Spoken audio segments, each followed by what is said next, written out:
Welcome to Chronosphere Fiction. This is your pilot, Daniel French, and I am so happy to see some passengers aboard for another episode of Generation Zombie. For my Generation Z fans, I'm going to warn you ahead of time that some casting has changed over the last couple years or so as the ravages of the virus have made some people float away. But I'm confident if you're into the show, you'll be able to recognize the characters easily, and the new actors and actresses are mentioned at the end in the credits. We've arrived. The spectral streams are about to dump us off on the surface of Generation Zombie. So enjoy Season 2, Episode 2, written by Stephen Chisholm. Unknown expiration date.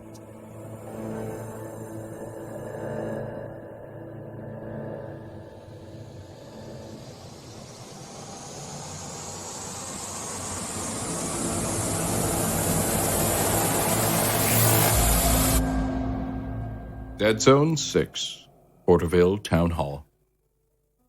You certainly have exquisite taste in furniture, Schumacher. Is this desk of yours mahogany? Oh, nothing so lavish, I'm afraid. It's cherry wood. Nevertheless, a fine piece. Lieutenant Ramsay, you have the battle plans for Embalmer's Field on hand? Yes, sir. Place it on the desk, if you will. You really do have this raid all planned out. Yes, but there's been a slight change in plans. Change in plans? Pardon the interruption, sir. What is it, Private? Corporal Cooper is here to see you. Let him in. It's done.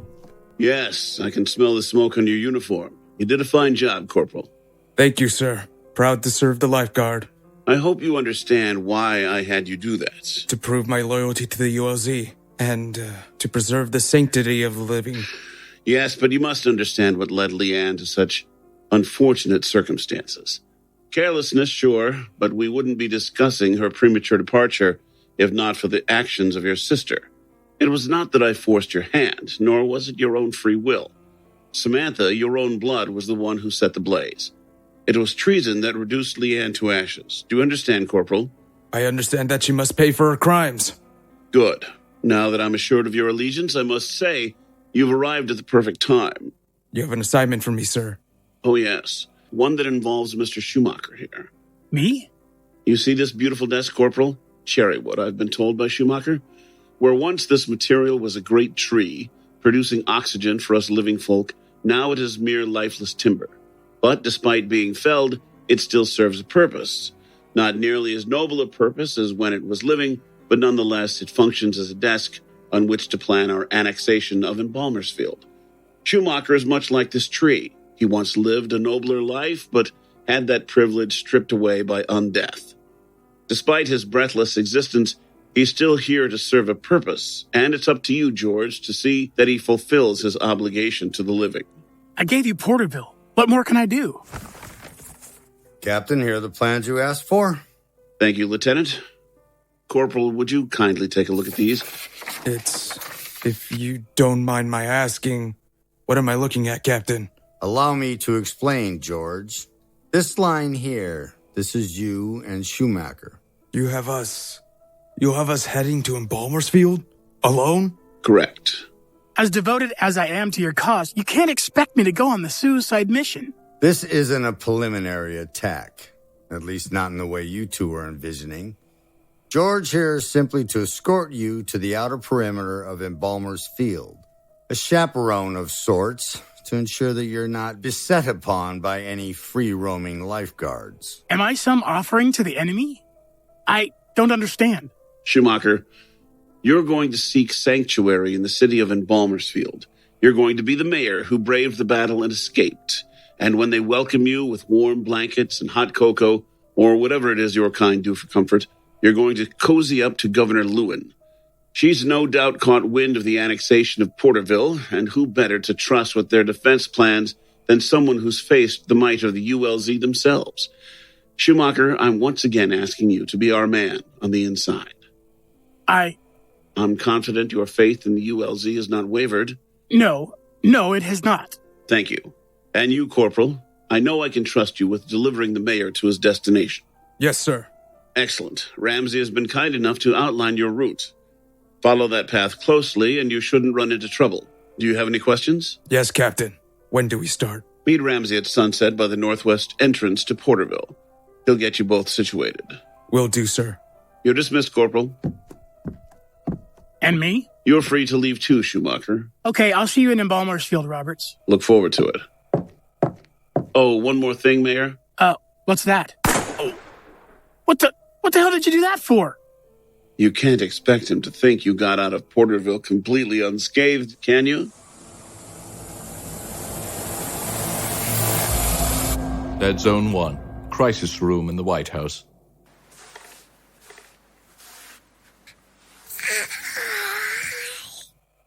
Tired. You tired? You can take a nap right here. I want my bed. You can have your bed after I'm through talking with my friends here. Mrs. Knox, pardon my manners, but is it necessary that your child be privy to our conversations? Privy. If only there was someone I could trust to watch her. Someone you can trust? Madam, is everything okay? What about her usual caretaker, Margaret? Bad Margaret. I apologize for my tardiness, Mrs. Knox. Apology not necessary. But before you come in, can I have a quick word with you outside? Of course. Excuse me, please. Come on, Marie. Has she said anything yet? She's remaining tight-lipped, madam, but I'm confident she's withholding something from us. We've just begun a search of her quarters. If something comes up, you'll be the first to know. How long can we reasonably hold Margaret? We're certainly running out of time. Legally, she can remain detained for another 12 or so hours. Then let's hope we can get something out of her by then. Come on, let's get back in there.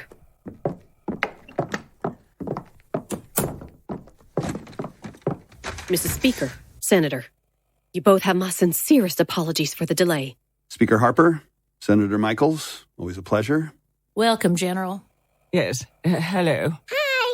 I called this meeting to discuss any further intelligence you all may have gathered. As you're all well aware, the Vice President remains on a diplomatic mission in the Zombies Republic of China. With her absence extending until the eve of the centenary, it's fallen on us to determine our next steps. I'll reiterate what I said during our last meeting, as I'm sure the Senate Majority Leader will agree. I believe appropriate action is to quell this rogue lifeguard unit and seek reparations after. As Danton said, there's no need to declare war.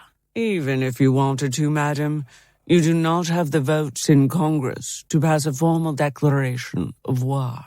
But speaking of Danton, I've yet to establish any communication with him since touching down in the ULZ. Though, with President Knox's recent correspondence, it appears negotiations are still underway, despite this misstep from LZ4. Misstep? With all due respect, Mrs. Speaker, it was a goddamn genocide. And you're seeing to it that it doesn't happen again. Am I correct? The 40th Infantry will touch down in Embalmer's Field within the hour. But further lives are at stake. If the Consul is unable to gain control over this rogue regiment, there is sure to be bloodshed. Congress is not yet prepared to declare war, General. Did you hear any utterance of that word leave my lips, Senator? No, I did not. But we've received reassurance from President Knox himself that the ULZ has this situation under control. Let us not also forget that Embalmer's Field is also receiving the help of LZ-11. And if evidence points to the contrary? Then you will have the full support of Congress to do as you please. Just know that the Commander-in-Chief also has a say. I've communicated our response to LZ-1, and they are aware of our accompanying reinforcements in Embalmer's Field. Both regiments have received orders not to engage with one another, and to instead address the threat from LZ-4. Pardon me if I take less credence in their reassurances. A division of their army has lain waste to a town full of innocents, after all. The time for drastic steps is not now. I think we all agree. Our top priority is stamping out this band of saboteurs. I miss Dad. Nevertheless, the President is still engaging in negotiations with the Consul, and until he's... Can someone see who that is? Excuse the interruption, madam. We've just received further correspondence from the president. Another recording? So soon? Yes, Mrs. Knox. Well, if you could all pardon me while I listen to this, I'd be greatly appreciative. I will send for you when we can resume this meeting. Bye-bye. General, if you wouldn't mind sticking around for this. Oh, of course, Mrs. Knox. Oh, it's great to hear my husband's voice, General, but I can't shake the feeling that something's off. I don't think you need me to tell you my position on the matter. I mean, I always knew communication with the ULZ was shoddy, but how is it I'm not able to speak directly to him? I agree with your suspicions. Something isn't adding up, which is why I took the liberty of tacking on some extra reinforcements to Embalmer's Field. Extra reinforcements? What do you mean? I've directed the 75th Ranger Regiment to defend Embalmer's Field. Jesus, General, you don't think that's just a little overkill? With 2 ULZ regiments converging on the city, friend or foe, we can't be too careful. Let's hope our suspicions are false then. Bed now? Soon. Very soon.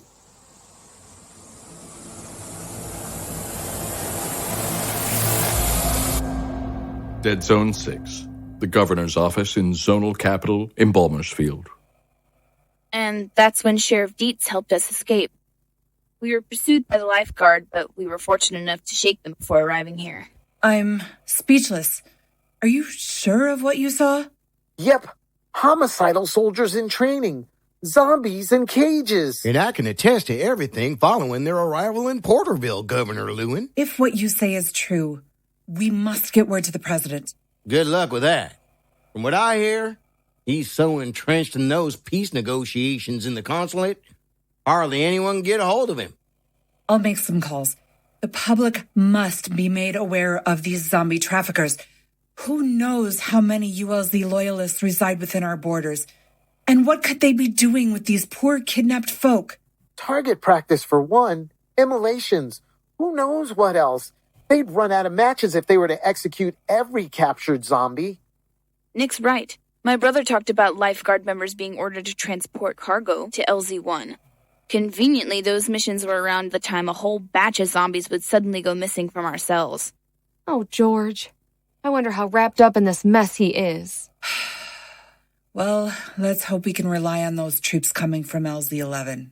Come again? LZ-11 troops? That's right. You've probably been a bit preoccupied, but the Consul has offered the help of LZ-11's lifeguard to defend Embalmer's Field against the rogue lifeguard units. Fortunately, we've received words that the 40th Infantry will be touching down any minute. So in the event that LZ-11 is a Trojan horse, our troops should handily stamp that out. A lifeguard regiment ordered to protect zombies? I'd never thought I'd hear anything like that. Lifeguard soldiers, at least where I'm from, are taught to despise the undead, taught to kill them at any and every opportunity. Governor, they're called lifeguard for a reason. They would never raise a hand to their own. Do you expect me to just call off their reinforcements? I'm afraid it's a bit late for that. What's that supposed to mean? The LZ-11 troops are set to arrive by tomorrow morning. Can you order them to camp just beyond the border? Or at least intercept LZ-4's force south of here? Allowing lifeguard within the city is a recipe for disaster. Oh, for Christ's sake, I'm not a tactician, but they're landing in the airfield on the outskirts of the city. I've been in communication with General Adams, and he assured me that we have the full support of the federal government. My heart goes out to the people of Porterville, truly. It was unforgivable what those LZ soldiers did, but we have something they didn't have. Time and a whole lot of guns coming our way. Then use this time wisely and find a way to keep those soldiers out of your city. Okay, but right now, those reporters are tearing at each other's flesh to find out about you lot. I need to give the people answers. Once this press conference is over, I'll consider negotiating LZ-11's defensive position. Well, by then it could be too late. Listen, I know you all have been through hell, but there's nothing to worry about here in Embalmer's Field. Sam, you and your mother have known nothing but the LZ your whole life, but we here in the DZ are well versed in the might of our military. If you think even 2 LZ regiments can stand against one of ours, you're sorely mistaken. This girl ain't been wrong yet. I urge you at least consider what she said. Like I said, it's been taken into consideration. Now, if you'll excuse me, I need to address the people. You're making a mistake taking this so lightly. Help yourselves to whatever you need. This is why I always say, you can never rely on a politician.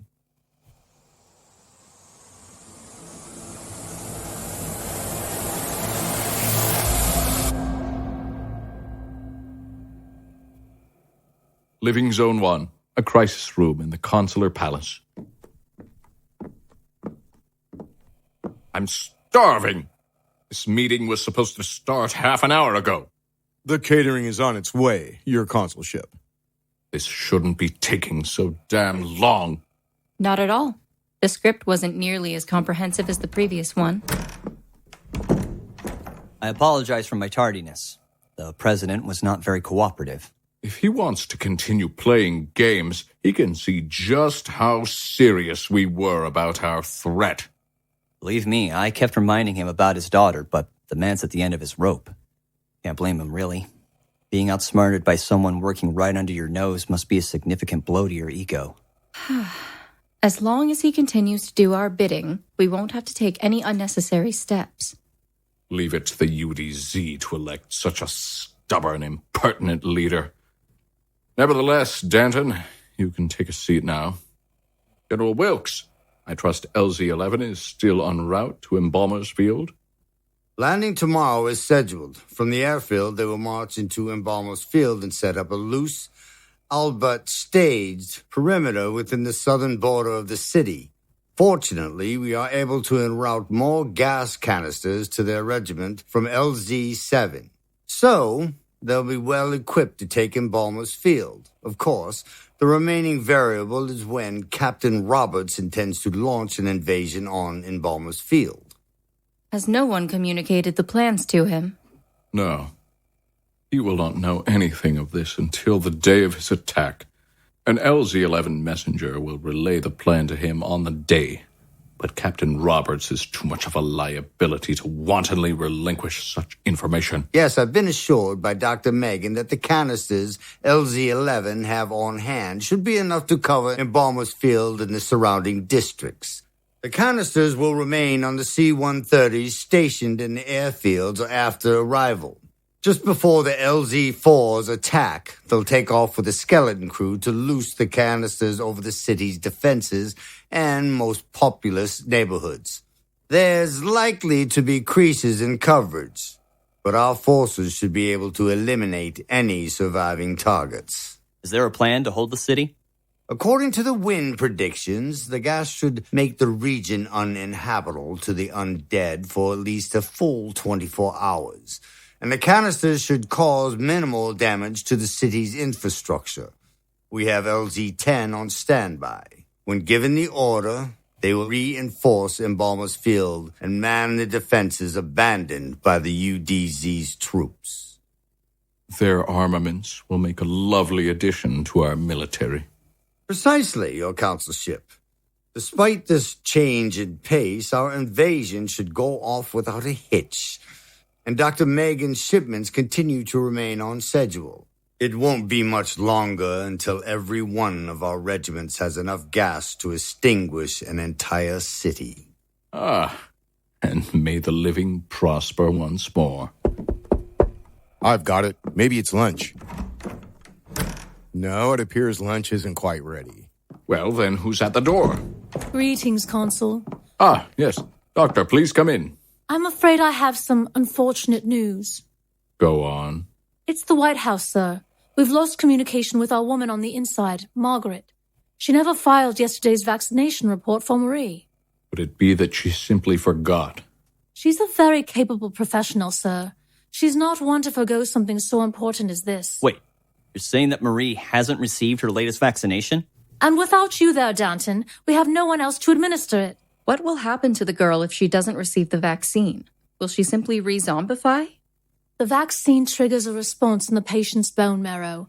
Think of it as jump-starting a car. Every injection stimulates the body's stem cells, which in turn produce white blood cells. At some point, her body may retain the ability to produce its own white blood cells. But for now, the vaccine is the only thing setting this production in motion. Over time, her immune system will become weaker as these cells die off, and, given her apparent immunity to zombification, the common cold alone could be enough to kill her. Thereby giving up our leverage over Knox. Precisely. That is, of course, worrying, but more concerning still is Margaret. How do you mean, Danton? I've noticed she was growing a subtle affinity for the child. Assuming she's been detained, I'm not so sure how long she can keep her lips sealed when it's Marie's life on the line. She'd betray the ULZ for one of them. With all due respect, your consulship, not one of them. She is indeed one of the living now. Though for how long, I don't know.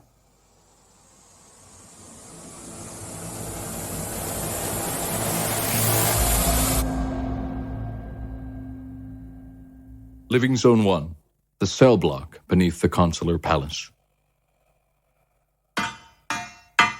Guards! Someone! Anyone! Something's wrong with this man!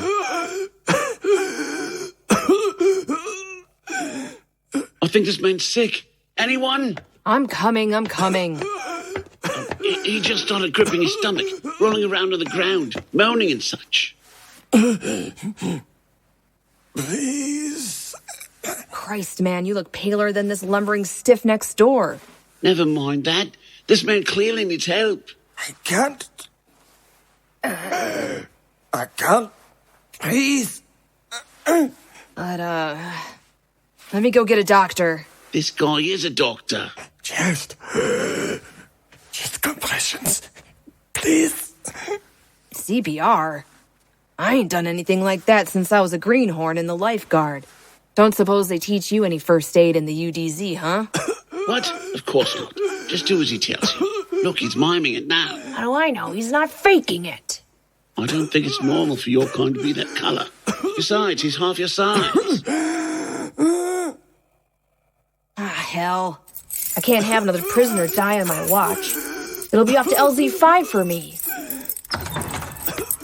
Hurry! Okay, so... lay still, why don't you? Okay, I just place my hands here and... what the hell?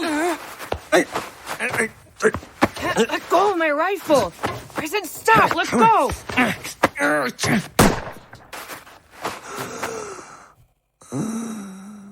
Dr. Schnieder? No. You killed him. I didn't kill nobody. And you're going to corroborate that story, or else I'll make sure you're the first in line in our next barbecue, you understand? You already took my son from me. Your worst can't beat that. Look, I'm just asking you to tell the truth of it, got it? You did it. Great job. You're all right. Your kind really can't feel a thing. I'm sorry you got shot. That wasn't part of the plan. Do you know if that life-restoring vaccine you guys got will work with the hole in your chest? Tempt fate by saying I have almost nothing to lose, and then this happens. I unfortunately know little of what the vaccine does outside a brief explanation from that homicidal maniac, Dr. Megan. If they intend to use it on the UDZ, especially with the state of decay on most citizens, then I presume it'll work on me. Besides, the bullet nearly missed my heart. Well, here's hoping it works. By the way, I appreciate your sacrifice. I really underestimated how quickly the virus would take hold. Right, but let's get a move on. I'm sure all this commotion will eventually garner some attention. Not to mention, that jailer seemed like he had a thick skull, so he could be up at any moment. Okay. Why is it that prison guards always have such heavy sets of keys? Oh, and don't forget the rifle. Rifle? Do you know how to use this thing? You don't think I'd pass up on the chance to fire guns at my armor prototypes, did you? Makes sense. Now get me out of here, and let's go find Nick.